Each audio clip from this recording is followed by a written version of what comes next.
All right, yeah, so I'll just start off by thanking everybody for coming out today. It means a lot to know that there is public support, with parents, with students, with youth. Especially important because, it's a difficult thing to go on strike. There's obviously on the one hand, a huge pay cut that you have to suffer, and also uncertainty about your job security. So to know that there's support, in the public and from various workplaces definitely means a lot. And not just us in 4400, but really it's each and every, one of the 55,000 education workers that may be on strike, as Tremaine said, as early as next week. And so I think it's important before, the picket lines are set up and before hopefully all of you guys turn up to the picket lines to show your solidarity as well, that we are able to wrap our heads around the key issues in this dispute and the key parties involved. And so I'll start off with that, the who, the what, and the why. And I think it's important to start off with who these 55,000 education workers are. We're custodians, librarians, administrative assistants, tradespeople, bus drivers, social workers, early education workers, EAs, and there's a host of other job classifications. And if you were to look at the right-wing media today, you'd hear many names for us, greedy, selfish, unreasonable, disruptors, unwilling to compromise. If you look at the Sun, if you look at what Ford has to say. But we should also remember that it wasn't that long ago where, during the height of the pandemic, during the worst of the pandemic, when the government was forced to use quite different terms for us: heroes, frontline workers, essential, staff. And what changed? Well, at that time, they needed us to go into these work sites and sacrifice our lives to ensure the daily functioning of society. They had to recognize that without the working class, nothing moves. But now it's time to pay up, right? And so you hear a totally different song. It's time to compensate us fairly for the work that we do on a daily basis. And this work that we do perform on a daily basis really forms the backbone of public education in Ontario. During the pandemic, on top of our many daily duties, caretakers would perform enhanced cleaning, wiping down and disinfecting chairs and tables and doorknobs and stairway rails, hand plates, and essentially our job is to ensure the health and safety of the students and teachers so that people can get educated in a suitable environment. ECs, for example, worked in the most dangerous environments, often with 2 masks on, face shields, aprons, to make sure that the most vulnerable in our society, toddlers, were able to essentially, stay in these daycares while their parents were at work. And ECs really perform some of the most difficult but crucial work to raise the next generation of children so that these little kids can move on, and where the ECs pass on the torch to wonderful teachers like Anna. And speaking of teachers, I think it's important to highlight that it's the support staff that is currently negotiating with the government, not the teachers. The 55,000 workers I'm speaking of are, again, the support staff within the schools. And the education support staff in Ontario are unionized with the Canadian Union of Public Employees, CUPE. It's on the banner. And CUPE is bargaining with the provincial government for a new contract through its central bargaining agent, which is the Ontario School Board Council of Unions, OBSCU. All this really means is that the dozens of CUPE locals within Ontario don't bargain separately, but the OSBC bargains on behalf of all of the various locals, i.e. it's a central bargaining agent. The teachers, on the other hand, are organized in separate teachers' unions. So we have the Elementary Teachers of Toronto, the ETT. We have the Elementary Teachers Federation of Ontario, ETFO. We have the OSSTF, the Ontario Secondary School Teachers Federation, and OECTA, the Ontario English Catholic Teachers Association, etc. There's a ton of education unions, so I think it's important to delineate who we're referring to. Now, the teachers' contract is also expired. However, the teachers begin bargaining in spring. Now, I think this is important because what this tells you is that what happens with the CUPE strike in the following weeks and possibly months is going to have direct consequences for the teachers who bargain in spring, but not just the teachers, all public sector workers that follow us. And so I think, the CUPE victory is all the more necessary today. And Anna will be able to give us a far better insight into the discussions being had within the teachers' unions. So I'll just stick to what's going on with the CUPE locals. So I don't want to burden you any further with these technicalities and terms. So I'll move on to an issue that everybody here can relate with: inflation. So the work that's performed by education workers is, in my opinion, invaluable. Like, you can't really quantify it, right? You can't put a dollar figure on it. But we do live in a capitalist society, and there is a cost of living. To simply exist costs money. And we have to pay for rent, food, insurance, gas, etc. So how are education workers getting on? Are we able to keep up with the cost of living? I'll give you a statistic, and this is Doug Ford himself admitting. In the 2022 budget, Doug Ford said that a $50,000 annually constitutes a low-income wage. Education workers in Ontario earn, on average, $39,000.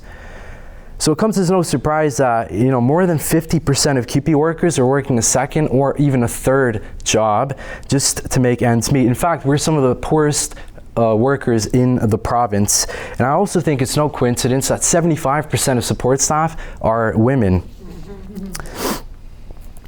So all this being said, I think it's no wonder that the mediator between the union and the government, Bill Kaplan, essentially admitted that the parties are too far apart for negotiating. As we entered the new school year, inflation was at a 39-year high of 8.1%.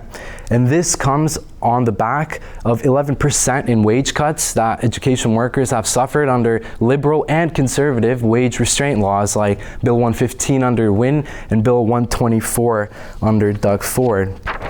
So as a response to our appalling compensation and now this cost of living crisis, the union has demanded 11% a year to keep up with the cost of living. But the Ford regime wants to impose a further 6% a year pay cut over 4 years. If you take inflation into account, that's about a quarter of our paychecks lost in the next period. So what you see is they've already destroyed what used to be a good union job, and now they want to take us back to the position of a standard minimum wage position. So it really is inflation that's at the heart of the negotiations. Ford wants us to get poorer, and we cannot afford to go back any further. We're being forced to fight for what we deserve, and strike action really seems like the only way out of this impasse in negotiations today. And so as a result, the strike vote came back overwhelmingly in favor of strike action with a 96% strike vote. And so clearly what we can see is that we are ready to fight. We're ready to set up strong picket lines. We just need to get the directive from the union leaders, and we can do this tomorrow. And I think we have a fresh example too from Winnipeg, where ECEs waged a 4-week-long strike, a very militant strike, and they won $3 an hour. So we should take notes. Strikes work. And further, I just want to make an additional point. As we approach a strike deadline, there is a possibility of a last-minute settlement to avoid job action, to avoid a strike. Now, in the recent period, it's become sort of routine for a rotten deal to be presented to the membership at the 11th hour and then a ratification vote rushed. This cannot be allowed. I think before a vote is taken on any settlement, there needs to be, first it should be fully published so that all members can look into the facts and figures. And B, there should be at least a week for us to go back home, talk to our families, and kind of make an informed decision as to how we proceed. Similarly, I think we should also oppose binding arbitration. We stand for workers' democracy in the rank and file group, and arbitration simply takes decision-making out of the hands of the workers and places it in the hands of the courts. Our strength is collective, and we need to settle this thing on the picket lines. Now, here's where things get a little bit intense. As a response, and Tremaine already mentioned this, as a response to our strike vote, Doug Ford and Stephen Lecce have made several threats of back-to-work legislation. Essentially what this means is they want to terminate our very right to strike.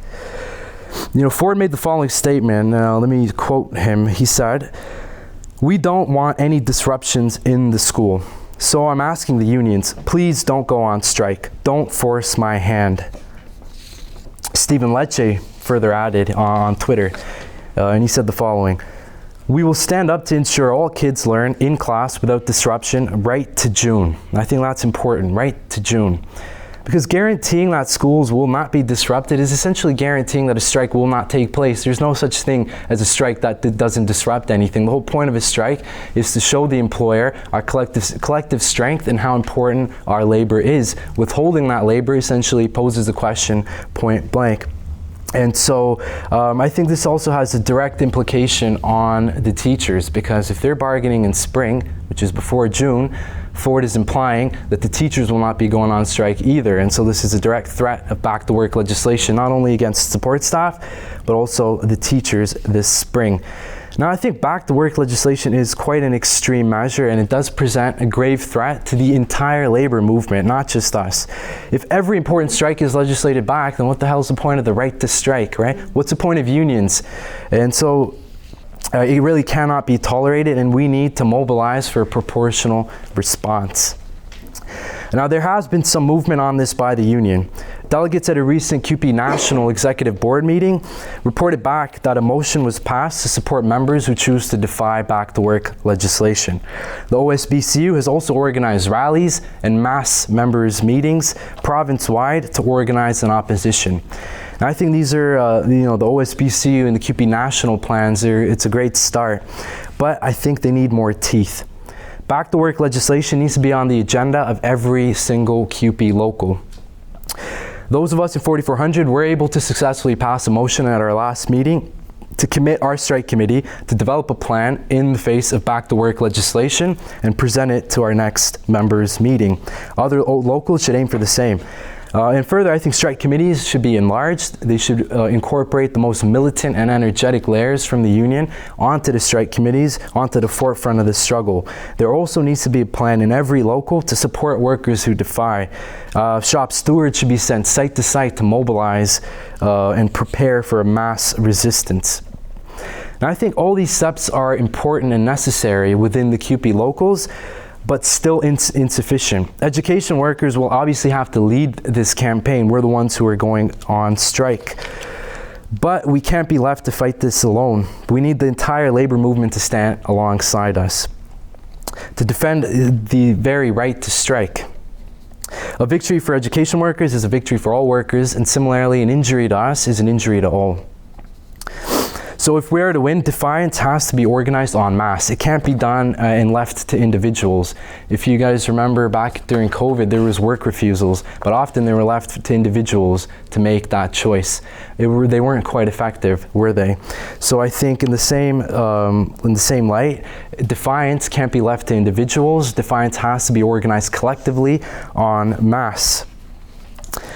Now, for a victory for the education workers, we'll require the human and material resources of the entire labor movement. And this requires joint meetings with other unions, especially the teachers' unions. And we'll also need to draw in the support of the general public, especially parents, through the use of solidarity rallies, protests. I think it's important to remember that in 2019, when the teachers were on strike, there was a mass rally organized at Queen's Park that brought out over 30,000 members of the public in solidarity with the teachers. We should set our eyes on the same sort of mobilization if we're to win. Another good example of solidarity is a motion that was passed at the Toronto and York Region Labour Council in 2018. And actually, this motion was passed by members of Fight Back and folks that played an instrumental role in setting up the picket lines, mean Do Not Cross campaign, so respect on that. But the motion essentially called for a campaign, and I quote, a campaign of solidarity walkouts and mass political protests, which would be triggered in the event that any Toronto and York Region Labour Council affiliated local has its rights violated. I think that motion is fantastic, but that model needs to be replicated across the province, not just in Toronto. And if we are prepared in this way, Doug Ford and the Conservative government are really going to have to think twice before the use of back-to-work legislation, knowing that it would spark a tremendous response from all of organized labor. Now, if you're a unionized worker, let's talk about what you can do to get involved in supporting us. That workers in the education sector, for example, can help by committing themselves in their unions to come out to our picket lines, for example. Now, if you're outside the education sector, you can help by passing motions to condemn these threats of back to work legislation and commit your union to join us on the picket lines. If you're a student, you can do the same thing. Organize your peers on the campuses to come out and learn about the class struggle in practice. Now, we in the Rank and File group call on all labor federations, union militants, workers and youth across the province to stand with us in a united front against the Ford government and ensure the victory of our strike. Now, I want to just conclude with a few extra points. You know, defiance is not an easy road to travel. A legal strike is already intimidating enough, but now you're talking about illegal job action, right? It does get a little bit daunting. But it's not a question of is it possible to go on, to defy. I think rather it's a question of who will be the first to do it, because somebody somewhere has to defy, or else our rights really are meaningless. And so there's a heroic example of defiance that I want to bring attention to. This was seen at the University of British Columbia strike 20 years ago. UBC teaching assistants with CUPE Local 2278 defied back to work legislation against all odds. And after the example was set by the TAs, the ferry workers followed suit, followed by the nurses, and then finally the teachers. And then what this led to was, one small local defying led to a mass campaign of defiance that essentially almost brought down the entire Liberal government of Gordon Campbell in BC. And note this, none of the fines and none of the injunctions against those who defied were ever enforced. And this, I think, proves above all that together we're far stronger. They can't arrest all of us, right? And I think a repetition of what we saw in BC 20 years ago in Ontario today will require, again, the combined energy and resources of the entire labor movement. CUPE National needs to place at our disposal its Healthy Strike Fund of $135 million. The CLC, the Canadian Labour Congress, OFL, the Ontario Federation of Labour, and again, the Toronto York Region Labour Council, they need to mobilize their battalions to come to our aid. Only with a united front across the labor movement can we succeed. Now, I'll end on this point. That it's vital we don't view this as a local dispute or like an Ontario kind of thing. It's vital that we view our struggle in the broader context of a world crisis of capitalism. The cost of living crisis is not a province-wide or even a nationwide phenomenon. The same situation can be seen in each and every single country around the world today. And this has also led to strike waves taking grip and spreading across the world. Just in the past few months, we've seen a dramatic upsurge of labor militancy and strike actions in Britain, for example, most notably with the RMT workers, the transportation workers. Similarly, in the United States, you've seen an unprecedented wave of union drives, most notably, again, with the Amazon workers and then the Starbucks workers organizing unions for the first time.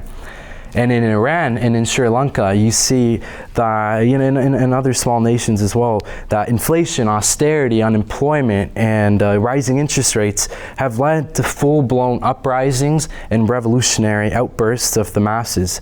India, just about a year ago, has logged the biggest general strike in human history with an estimated 200 million workers participating simultaneously. Now, the crisis of capitalism is global, and the workers of the world are fighting back and learning quickly from these struggles. A new generation of workers and trade unionists are being created out of these struggles, and Canada is no exception. We're revitalizing the labor movement and bringing back the best tactics of the past. We're fighting back, and each and every individual struggle acts as a step for the working class to learn how the system works, why it fails us, and essentially also helps us to gain the confidence and understanding in how to overthrow it. No reform, no union contract, or even a victory is permanent insofar as the bosses rule through the parliaments and the courts. What we need is a workers' government, a society without inflation, without homelessness, without unemployment, and overwork. A society run by the workers in the interests of the workers. In other words, a socialist society, and we have to be very clear about that. So here in Ontario, I think we have an historic opportunity to inch one step closer to this goal. So I hope you all join us in the fight, and I'll see you on the picket lines. I am a teacher. My name's Anna. I'm an elementary school teacher. I also do work with a group called Fund Our Communities, Defund the Police. And if you want to meet us, you can come out to Metro Toronto Police Headquarters any Thursday, unless I have trouble with childcare, and sometimes, you know, that kind of gets in the way. But almost every Thursday, regardless of weather, we have been out there for over a year with a big banner that says Fund Our Communities, Defund the Police, and with a Palestine flag, with land back. When an Indigenous person gives it approval, we put up the land back banner, and the Progressive Pride banner, and any other banner that you see is connected to a people's struggle, because sooner or later every oppressed people's struggle must confront the police, and so it's meant to be a place of intersectional struggle. And of course, strike action confronts the police when the struggle gets really intense. So I'm particularly inspired by this struggle right now that's happening with CUPE workers, because this is one of the first times that I've seen a public sector campaign gain such force in grassroots organizations. I'm going to call up my notes here because I had very specific things I was going to talk about. So first of all, I want to talk about why it is that CUPE workers are so essential to public safety. So we're very fortunate, actually. There's a very well-known activist from Regent Park here with us, Hani Afra, works in the same classroom with me. Hani is a CUPE worker, education assistant. I'm a teacher working in a class for children with developmental disabilities. And when we get understaffed, it gets dangerous. I do not believe that the public actually knows the degree to which our public schools are not just underfunded in terms of resource, and I'm not talking about the daily hassle of having to walk around the school endlessly trying to find a photocopier that works, trying to find paper when, you know, the next class is starting really soon. Ridiculous, you know, logistics, trying to get a key to get back into the building, the goofy stuff that goes on when you've got kids who have, you know, serious disabilities and need care, and timing is everything. You don't want them wandering off. They're little, but you have to leave that door propped open, and a kid can run in or out, and if it shuts, you're locked outside. And that's just the hardware of the system. That's not the understaffing, that in addition to that, all that crazy logistics, you know, attendance systems that take forever to manage, and meanwhile you're supposed to be watching the kids, but what are they doing while you're clicking away on your computer? In addition to that, we have been chronically understaffed now for a number of years, and that's not just like we can't find people to fill positions. The cutbacks that occurred, Doug Ford's round of cuts that happened just before COVID, in which I think got buried under COVID, and hidden by COVID, were disastrous. And before COVID happened, when those cuts were coming down, a number of us were asking trustees, first of all, to stand up and vote no, which they should have done. And also to do a proper risk assessment. What exactly is what is the risk assessment? Because when you do not properly supervise children, serious injury and even death can result. And I believe that every teacher, at some point, when they're skating on thin ice and things look fine, you can take a look at the classroom and, oh yeah, it looks great, but that teacher knows that they don't actually have enough staff to deal with it if something serious happens. And on a routine basis, teachers go into classrooms knowing anything could happen.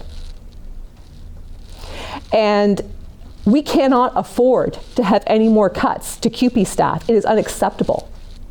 And as a teacher, I do not know that with integrity I can go to my job and say that I am able to guarantee the safety of the children in my care if there is any less staff. Actually, I do know that I can't. So I mean, I'm thinking about an example that occurred. You know, there's so many examples. I'm going to share an anecdote that came to me from a friend who's a teacher who I know quite well, and from an EA. And I'm not going to name the school board. So a child with autism was attracted to heights. This is, common. Actually, it's supposed to say, I misspoke actually. My daughter tells me, no, you say the autistic person because it's integral to your personality. And so this child is attracted to heights and had the habit of silently, like a cat, standing on top of the ledge, the window ledge, and just standing behind the blinds because it was a very peaceful place. And the windows opened rather widely. And one day a teacher was, occupied with something, but the child silently ended up, climbed out and hung outside by his hands from the window ledge outside the building. An EA saw it, ran in, managed to get the kid inside. Afterwards, the principal made a plea for more EA support. Well, couldn't get that because the child was going to go to a program. So then what I'm told happened was that that principal hired a CYW and said, okay, officially you're hired for the whole school, but I just really need you to watch this kid. And then later was told that that was not allowed because then the pay grade would have to go up as soon as that teacher was assigned to that class. That's how much the system we're working with cares about the safety of our kids. And if anyone, and I absolutely do not believe that we can sustain any more cuts without children actually becoming very seriously injured at least. So we have very firm ground to stand and say, no, eventually we have to go on strike. Eventually we have to just say no, because there are other laws, in fact, just as I would have said, as I say, trustees should have said no because you have a fiduciary duty to care for the lives of the children for whom you're responsible. Well, we have very, very solid ground to say no. It's not just that it wasn't safe during COVID. It's not just that it isn't safe if we walk out. We love the passion. Oh yeah, thank you. I mean, it's hypocritical to listen to anyone say, "Well, we don't want a disruption of our education system." The fact is that our schools are disrupted every single day. Our classrooms are disrupted constantly because of the fact that we don't have enough staff to cover this, not enough staff to cover that, don't have a key for this, don't have paper for that. It's constant disruption. Capitalism is chaotic because it's got no plan. It's just, defunding everything, well, there's actually no organized plan. And applying a capitalist model to our public education system does that. There is no planning. No one has gone through the proper logistics to calculate what this actually does to a child's day from beginning to the end. And I want to talk about, in my notes, I'm going to reopen my phone, but I wrote down the different positions that I interact with, the different CUPE members who I interact with. Let's start with the OA, right? Having an OA who actually has enough time on their hands to answer the phone, right? Like this notion, we don't want people just around, with time on their hands. Yes, we need people sitting around with time on their hands. That is exactly what we need. We need adults with skills, being paid well, to be there with time on their hands. In case anything goes wrong, or even just there, because things are going wrong in kids' lives. Kids need people to talk to. Kids need to know that the adults in their lives have time for them. But let's just start with the OAs. So the OAs right now are managing a new software system that I don't even want to speak of, that is like complicated attendance and every bureaucratic aspect of our jobs to a degree that is outstanding and takes time away from kids. Office managers need time to answer the phone. You need to have enough office managers there to take a call from a parent if something happens. Right there, that's a safety concern. And I experienced that as a parent and as a teacher. And then let's talk about the janitorial staff. So so caretakers are essential to keeping things safe. When you're dealing with a health, with a health crisis like COVID, so much of the day-to-day cleaning that had to do with just like getting through the day was, sort of assigned as a kind of voluntary thing for teachers, because in fact, the caretakers that I know don't have enough. They have an entire school. Sometimes you have one caretaker with a whole school. There's actually no way that they're not getting through all of it. No one can. It's only possible on paper. talking about busing, which has been privatized. A number of people I know have had their kids, dropped off at their home, at an early time when it wasn't actually scheduled. And this has nothing to do with the workers who are operating the bus, but the actual private companies that operate these buses. The cuts just to their communication, being able to do their job responsibly, are unacceptable. And so this is going to impact teacher negotiations. The understaffing that I'm describing in terms of support staff also exists with teachers. We used to have full-time librarians. We don't. I don't know how many people realize, there's no full-time librarian in school anymore. There are no guidance counselors. Wow. I don't think most people know that. We imagine, most people my age imagine, schools the way they were, but there's no guidance counselor anymore. And there's no school nurses, absolutely not. That's out of the question. The number of adults has just drastically decreased, and kids don't have anyone to go to when they're in crisis. And one consequence of that is that you see a lot more forceful interventions. When you have no teachers to help de-escalate, when you don't have small class sizes, when you crowd children with special needs into small spaces where they're triggered all the time, you're going to get violence. And then that allows an opening for police to come in and solve the problem in their way. Schools always have that innate structure that can become very repressive. And I think we have to be mindful all the time that a school, can be a place that's very supportive and nurturing, or it can be an abusive space that is more like a prison. And that line needs to be padded with a lot of supportive staff who are trained and have a good analysis in terms of how to care, because it can go bad very quickly. And de-staffing it is one way to end up in that space, because on a daily basis you'll end up with adults who might be very good people in a situation where they don't have any good options. Do you let the kid beat up on the other kid, or do you physically intervene? What do you do? Who do you call? How do you de-escalate a situation when you don't have enough people on hand? And I've seen a number of there are a lot of situations where principals will just call volunteers in just to have an adult in the space. Talking about that, I really hope that we take this to the nth degree. Obviously we can't just solve the problems in education without actually solving the problems of our society. All these things are connected. When do you give up? Do you give up when they offer you a deal? Is that when you give up? Right? Do you give up when they legislate you back? No. We have to be organized enough. I hope we can organize with the intent that between now and whenever that strike happens, that we can just resolve that we will do everything we can to be in a position where we don't go back.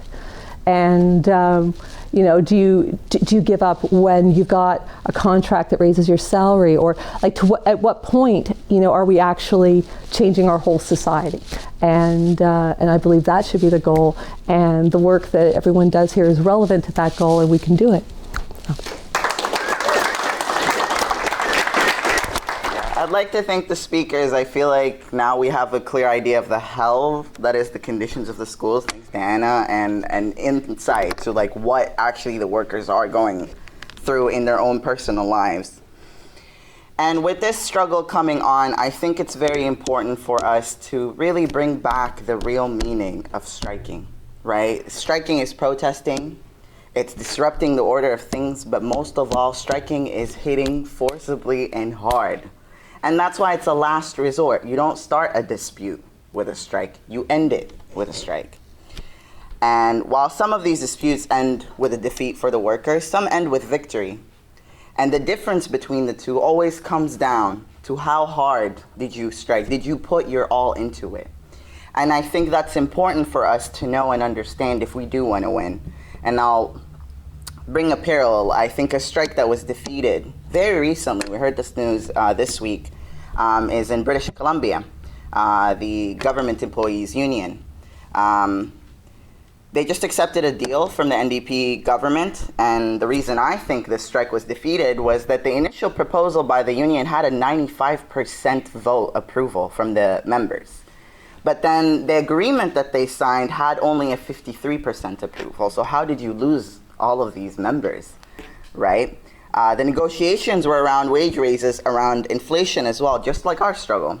And they actually put in a motion for COLA, which is cost of living allowance, that ties your wage to the inflation rate. And the offer that they took on paper says cost of living allowance, but it's a terrible clause. It is nothing. They faced the cut. And I think the output, that this outcome came from not putting everything into this strike, right? For example, they had a return to the bargaining table 2 weeks after they announced the strike. And on those pickets, they had only a certain number of people on the picket line. So there was about 1,000 workers when the union represents 33,000 workers, right? We can't do that. We can't let that happen. It can't be just a few of us in 100 when, you know, the OBSCU represents 55,000 workers. Now take that and compare it with the UK this year in September with the garbage truck drivers, right? They went on a strike for 30 days. They had selective day strikes, but when that didn't bear any fruits and they didn't like the deal that was put on the table, they went on an all-out strike, right? They doubled down, they escalated. And they formed strike committees. They met weekly. They discussed how they could escalate this even further to win their demands. They started leafleting. I'm glad Malhar brought that up with CUPE. They started leafleting around the local communities to let them know, because the media lies about workers that are in struggle. We know this. They lied about us. They called us greedy. You know, they call us all these things. They try to pit us against our communities. They tried to pit us against the parents, right? They tried to pit us against the teachers as well. What these workers did is that they went around in the local communities, let them know what was going on, and they gained the support of the communities. You know, these bosses like to sow divisions, and we have to fight back against that. We have to double down. Also, one of their trade unionists was actually charged because, you know, they love to the whole union busting thing. And what did the workers do? What did the rank and file do? They went on a rally, and they said an injury to one is an injury to all. And what was the outcome of all of these tactics and all of these, like, doubling down and striking very hard? Is that it won. 13% inflation busting pay. They got Christmas bonuses, and they also dropped all those charges against the trade unionists. Striking works. It really does work, but only if you actually mobilize and organize for it. And these are all things that we can do as education workers. You know, we asked our union, as Hermes mentioned, to bring the strike committee to actually report back and let us know what the next steps are, enlarge the strike committees, allow discussions. You know, we can leaflet within the communities as well, let the parents around the schools know. Most of education workers are parents anyways, so I don't understand this division that they're trying to fucking sow between us.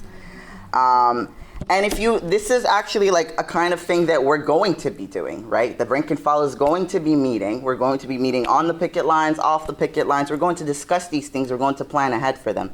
And I think if you're with CUPE 4400, you should join us. You should come out. We want to hear what you have to say. We want to find a way to implement these things. If you're not with CUPE 4400, start a rank and file group in your own local. This is something the minister, and I think it was mentioned by one of the speakers, he said that what we sign with CUPE sets the tone for the rest of the education workers, and damn right it fucking should, right? Damn right it fucking should. An injury to one is an injury to all, and a victory to one is a victory for all.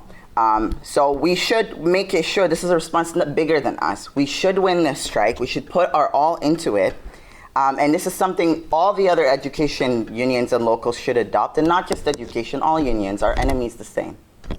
Ford government doesn't care about anyone but their rich friends. So the only way we can win this is through solidarity and striking hard. So I'll leave it at that.